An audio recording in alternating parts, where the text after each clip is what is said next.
Buenas tardes. Mire, la clase de hoy, por motivos ajenos a mi voluntad, va a tener que ser por esta vía, pero para no atrasarnos, bueno, sería bien interesante utilizar las vías de adelanto, ¿no? Fíjense, hoy vamos a hablar sobre las vías de administración de medicamentos, que es el lugar anatómico donde se administra un medicamento que está, como ya vimos, formulado bajo una forma de presentación determinada. Entonces, las vías de administración, el sitio donde se coloca un compuesto farmacológico, puede ser enteral, parenteral y tópico. Entonces, por la vía enteral puede ser con deglución y sin deglución. Si el paciente traga o el paciente no traga, o se lo colocamos debajo de la boca. Pero también puede ser por la vía rectal, mientras que la vía parenteral puede ser intravascular y extravascular. Entonces, fíjense que lo más importante de esto es que el lugar anatómico tiene una gran importancia con respecto a si el fármaco va a ser metabolizado antes de llegar a la circulación sistémica.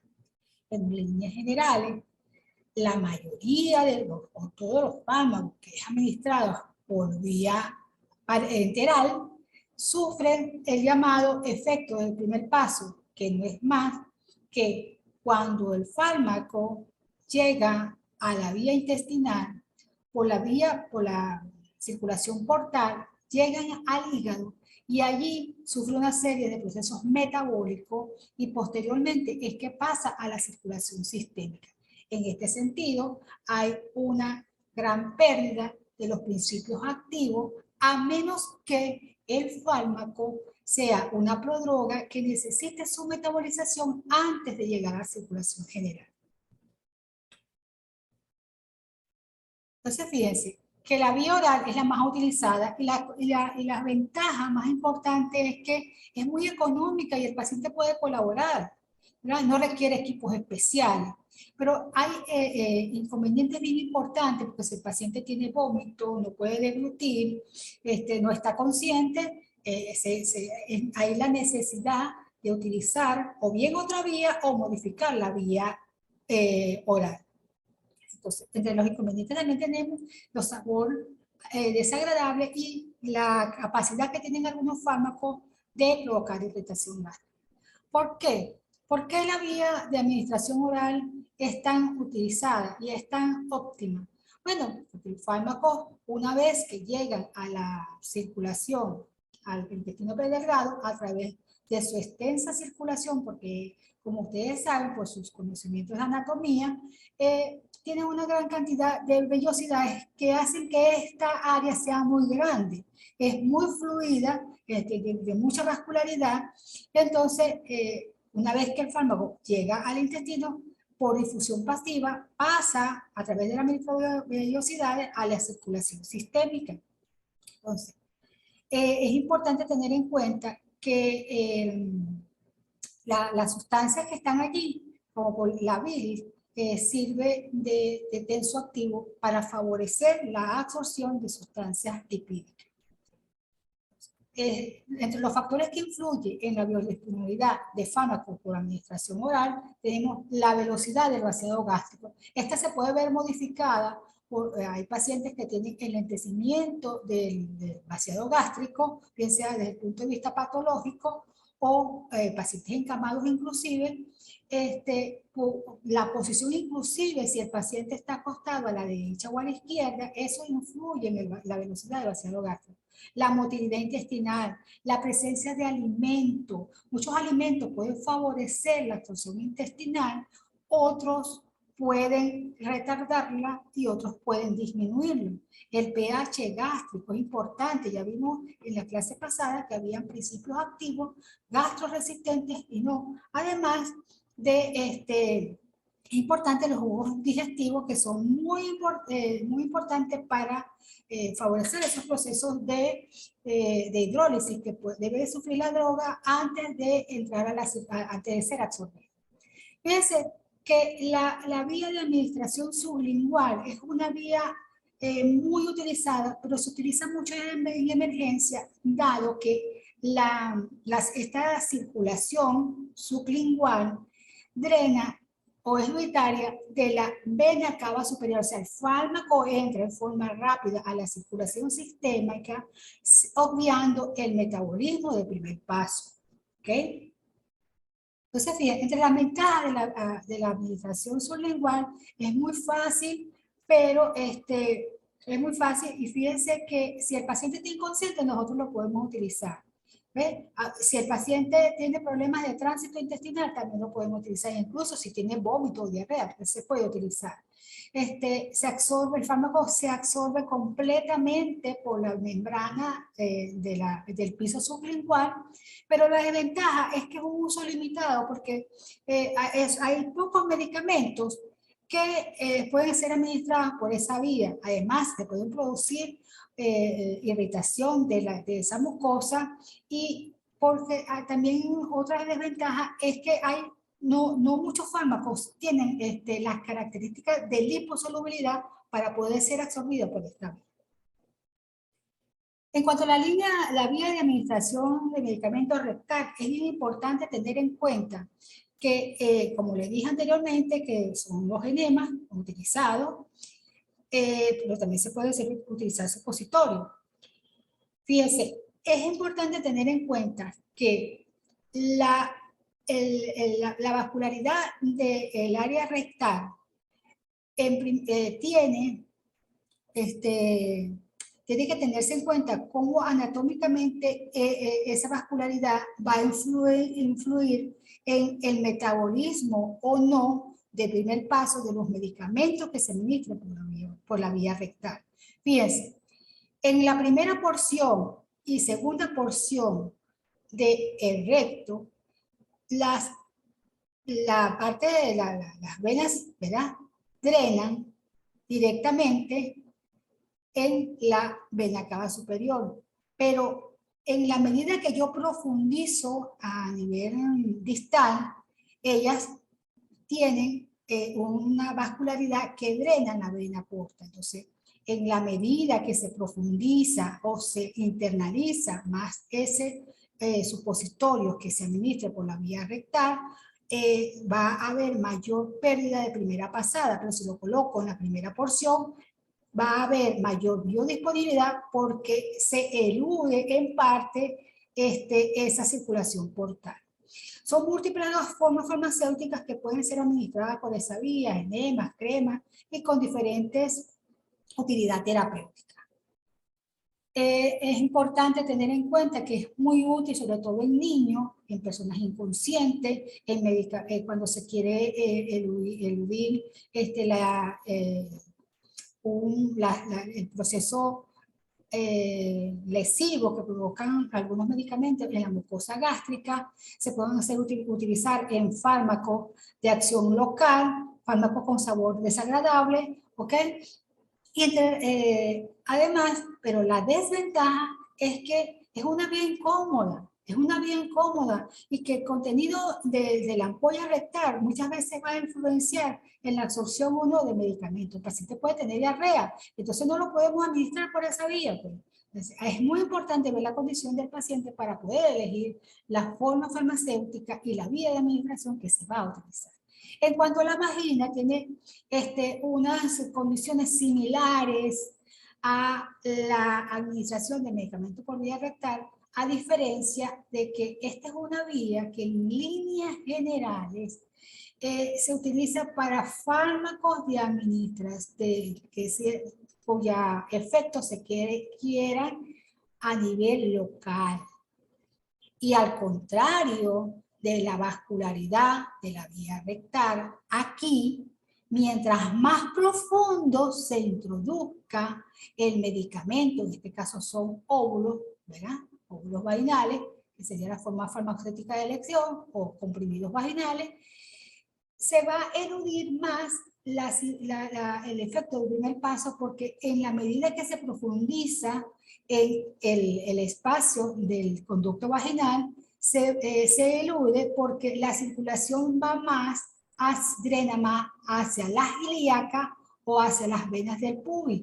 ¿verdad? A diferencia que si lo coloco en la primera porción o la porción media, estas sí van a drenar en las venas hemorroidales, teniendo mayor pérdida de primera pasada el fármaco que se administra en esta vía. Entonces, la biodisponibilidad del medicamento va a depender del espesor de la mucosa, ¿ok? Y las formas farmacéuticas como pueden ser espumas, cremas, comprimidos. Actualmente los comprimidos tienen mayor uso que los mismos óvulos en función a que los comprimidos son de menor tamaño que los óvulos, ¿ok?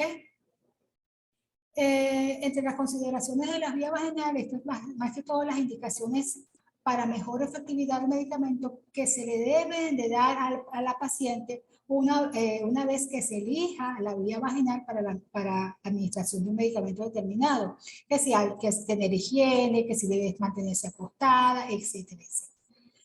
Entre las vías de administración de medicamentos por vía paresteral tenemos la intravascular y la extravascular.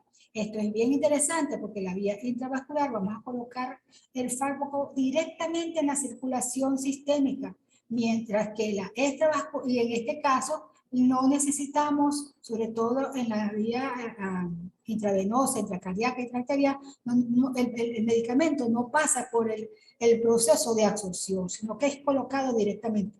Mientras que la vía extravascular, intradérmica, intraperitoneal, intratecal, en algunos de ellos necesitamos, por supuesto, un periodo de absorción, un periodo de latencia, ¿ok? Diferente a que cuando se administra por vía parenteral, cuando el medicamento se administra directamente en la circulación. Entre la utilidad de esta vía, tenemos que se administran disoluciones, emulsiones, suspensiones, como dije anteriormente en la clase, de forma farmacéutica debe ser estériles y apiógenas. Entonces, se utiliza en casos de urgencia, cuando el principio activo es degradado o inactivado a nivel gastrointestinal, como en el caso de la insulina, cuando el efecto del primer paso del medicamento es muy elevado y no permite alcanzar niveles terapéuticos adecuados. Entre los requerimientos de los inyectables tenemos que, por supuesto, cuando nosotros decimos que es un medicamento que debe ser estéril, es porque debemos saber que no debe haber ningún tipo de microorganismo, ni partícula, ni nada de eso. Es importante tener en cuenta que se debe ser lo más isotónico por ejemplo, con el pH sanguíneo, dado que si es isotónico con la sangre, pero si al ponerle en contacto con el eritrocito no experimenta alteración. Y esto es obligatorio sobre todo en el líquido cefalorraquídeo. Entonces, los productos isotónicos son aquellos que tienen iguales concentraciones, sobre todo de cloruro de sodio, ¿verdad? La misma cantidad de cloruro de sodio, la misma isotonía que a nivel del plasma o el líquido o la vía que tenemos utilizando. En este caso, el líquido cefalorraquídeo. Ya hablamos de la pirogenicidad en la clase pasada y es una cuestión importante tener en cuenta sobre todo lo que es el periodo de vencimiento de los medicamentos. Ahora bien, la vía intravascular no, en ya como le dije, no hay fase de absorción, su biodisponibilidad es el 100% y hay una mínima variabilidad individual. O sea, el efecto es constante entre un individuo y otro. Es bastante constante, claro, la variabilidad, pero hay mínimas diferencias. En la intraarterial es una vía que se utiliza más que todo con fines diagnósticos, no se utiliza generalmente para administrar medicamentos de rutina, pero puede ser interesante cuando querramos llegar directamente al órgano que está irrigando esa arteria. Se puede utilizar en cardiología, en forma de contraste, en citostático dirigido a un órgano determinado. También tenemos la intracardíaca. Esto realmente es para una urgencia médica propiamente dicha. Existen la vía intravenosa, se puede administrar en forma de bolo, que es una cantidad en un tiempo determinado. Por ejemplo, 20 mil equivalentes de cloruro de potasio en 1 hora. o un medicamento en forma de perfusión continua es cuando tú administras un medicamento que va a durar más de 1 hora. Entre el lugar de la administración, bueno, tenemos las venas basílicas, la celíaca, en fin, de eso saben ustedes mucho. Y las excepciones para la vía intravenosa serían las emulsiones lipídicas para nutrición parenteral, ¿ok? Que realmente pocas veces encontramos emulsiones para la administración parenteral. Entonces, la vía de administración intravenosa permite obtener rápidas concentraciones del medicamento en sangre y es una vía de reserva de urgencia. No se utiliza de rutina. Por supuesto, necesitamos algunos instrumentos como instrumentos y conocimientos excepcionales para utilizar esa vía de administración de medicamentos, porque el paciente no se puede autoadministrar el medicamento. Entre las consideraciones de la vía intravenosa tenemos que las soluciones alcalinas hipertónicas deben ser administradas en venas de gran calibre para evitar la irritación y para favorecer el efecto dilucional de esa vena de gran calibre. Hay que vigilar el ritmo de la perfusión, es importante esto para que usted administre la cantidad de medicamento que ha fijado que debe recibir ese paciente, no más ni menos. Debe vigilarse la presencia de partículas. Es importante tener en cuenta por el hecho de que vaya por una vena de gran calibre. Es importante que debe de evitarse la mezcla de un medicamento con otro. ¿Por qué? Porque muchas veces un medicamento puede inactivar a otro o puede hacer que se precipite. Entonces, por eso no debemos, por ahorrarnos volumen o porque el paciente necesite menor cantidad de volumen, administrar un medicamento en forma mezclada. Eso puede inclusive provocar neutralidad. También es importante tener en cuenta que debemos de mantener las condiciones de asepsia y evitar la contaminación de microorganismos, sobre todo cuando se utilizan formas farmacéuticas de dosis múltiples. Entonces, entre la vía extravascular tenemos la vía intralémbrica, que es muy utilizada sobre todo en pruebas diagnósticas, de alergia, en fin, realmente no es una vía de administración muy grande. Sí se utiliza, pero sobre todo para anestésicos locales, pruebas cutáneas, ¿ok? Para pruebas de alergia, más que todo. Entonces, es importante tener en cuenta que la cantidad que se va a administrar por esa vía es muy pequeña, ¿ok? Es muy pequeña, pero a pesar de eso puede provocar reacciones alérgicas generalizadas.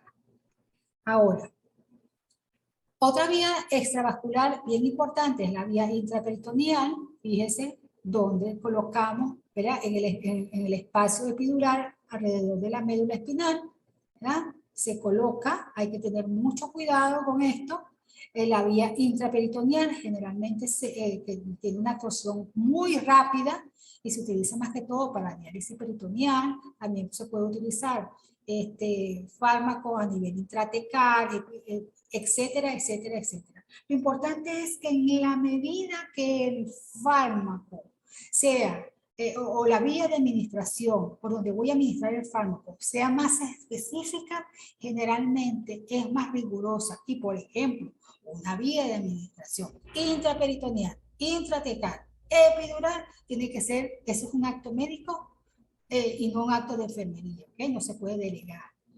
Entonces, la vía de administración intramuscular es una vía muy rápida de soluciones acuosas y oleosas, ¿verdad? Por supuesto, mientras el producto es más denso, la velocidad de absorción, así sea por vía intramuscular, es más lenta, ¿ok?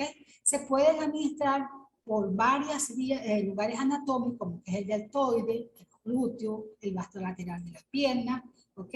La velocidad de absorción de esta vía, por supuesto, es más rápida que la intradérmica porque depende de la vascularidad. En la medida que el lugar anatómico sea más irrigado, entonces la velocidad de absorción va a ser mucho más rápido, por supuesto más rápido que la vía de la administración enteral o gástrica.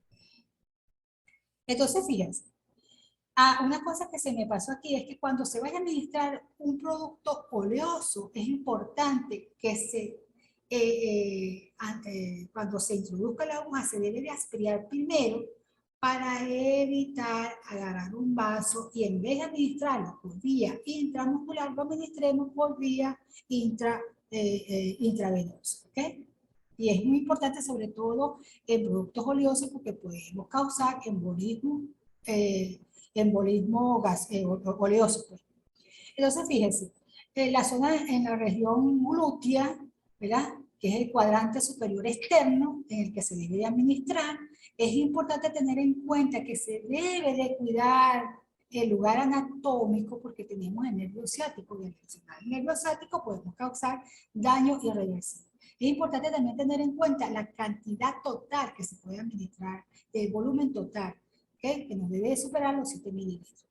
En la región deltoide, también se puede administrar fármaco por vía intramuscular, la cantidad de volumen es menor, también se tiene que tener cuidado con el lugar anatómico porque por allí tenemos el nervio radial que se puede lesionar. Fíjense, entre las precauciones que se deben de tener, ya le dije, sería la lesión de los nervios que pasan por allí, está contraindicada en pacientes que estén recibiendo anticoagulación, o sea, en pacientes que estén recibiendo anticoagulantes, pero también en aquellos pacientes que están recibiendo antiagregantes plaquetarios como la aspirina, el ácido acetilsalicílico, que todos conocemos como aspirina, puede prolongarse de una u otra manera, entonces tenemos que tener cuidado con eso porque pueden aparecer hematomas innecesarios. La vía subcutánea es utilizada para fármacos que necesitemos que el principio activo se absorba más lentamente. Es muy importante, sobre todo para la administración de fármacos como insulina de liberación prolongada, pero también tenemos algunos anticoagulantes de bajo peso molecular que son administrados por esta vía, ¿ok? Entonces, la vía de subcutánea tiene algunas consideraciones, pero una de las más importantes, además de aspirar para evitar no caer en un vaso, es que se debe de rotar la zona de administración, porque la forma de administración repetida de sustancias en el tejido celular subcutáneo provoca atrofia y esto dificulta la absorción. No se debe de masajear, ¿ok? No se debe de masajear. Y la aspiración que se hace ahí, ¿verdad? Tiene que ser mucho más lenta. Incluso se recomienda no aspirar si uno está bien seguro que está en el tejido celular subcutáneo para evitar formar hematomas. También en las jeringas precargables vamos a tener una burbujita que no debe ser eliminada. ¿Por qué? Porque esa cantidad esa burbujita está relacionada con la cantidad que se podría quedar en el espacio muerto, ¿okay? Que es el espacio que va entre la parte final del émbolo con la parte final de la aguja que se está administrando. En la vía de administración intraarticular, el fármaco es colocado directamente en el líquido sinovial y, disculpen, el fármaco es administrado en la vía, en el líquido sinovial, en procesos inflamatorios de la rodilla, sobre todo, en osteoartritis, en sinovitis traumática, ¿ok? En líneas generales, se administran aquí antiinflamatorios, anestésicos, incluso antibióticos y analgésicos. Entonces, fíjense que cuando hablamos de absorción, vemos que a diferencia de la vía intravenosa, la cual no tiene absorción, vemos que en el tiempo cero, ¿verdad? Al realizar una curva de concentración de droga de sangre versus tiempo, vemos que los fármacos administrados por vía extravascular tienen diferentes áreas bajo la curva y tienen formas diferentes, sobre todo cómo se alcanza las concentraciones, quienes alcanzan las concentraciones más elevadas después de la administración intravenosa. Tenemos la vía intramuscular, después tenemos la vía subcutánea y después la vía intradérmica. O sea, que las que se alcanza menos concentración y que se ve menos concentración y que podría ser más prolongada en el tiempo es la vía intradérmica.